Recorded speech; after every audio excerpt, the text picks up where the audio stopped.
Okay, this video is going to be going up on YouTube here, and I cannot find a video on YouTube for this anywhere, and I've only seen one using store-bought materials, but I'm going to share it anyway. What I am attempting to do, because switches are now $20 a piece, so I'm going to make my own using Flex-Track and solid rigid sectional track.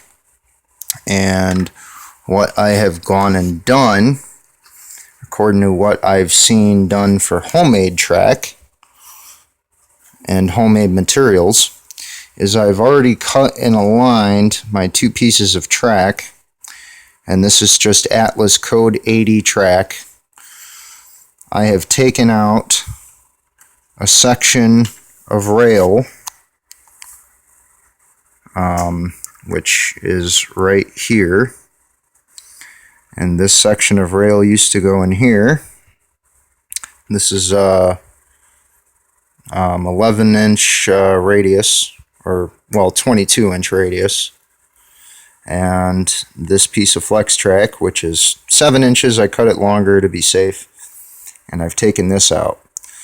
These are now going to be our, and this is an N scale just so everybody knows, these are actually going to become our throw points, and the goal is to take this piece of track and overlay it on here, keeping the straight rail intact and keeping the long curved rail intact.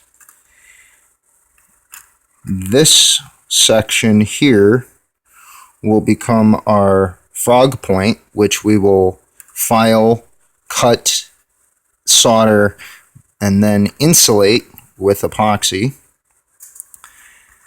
And then this will be one of our throw points, and then this will become our other throw point for the inside. How I'm going to do that on plastic ties, haven't figured it out yet, but when I do, I will get back to you. And in the meantime, the alignment here is critical. So I have to figure out how I'm going to align this and where the ties are going to be cut, because one section here, the rigid section, needs to be kept, but then also the flex section also needs to be kept. So we need to cut half and half away in order for this to work properly. And in that case,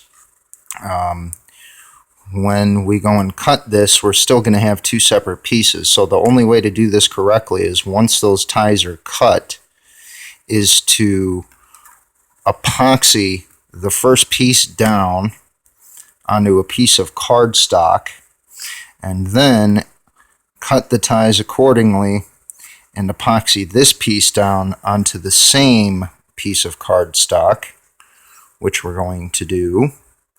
And then once the ties are cut, we will make our frog and then our spacing joints. And we will make this like any standard Atlas HO switch or N-scale switch. You could do the same for HO, I suppose, and it'd probably be easier because it's more material to work with. In this case, because it's N-scale, it's going to be a lot more precise. So that is the plan, and I'm thinking this can be done. If I make this one successful, I am going to make more of these. So until the next video with updates, I will keep you posted. Thanks for watching.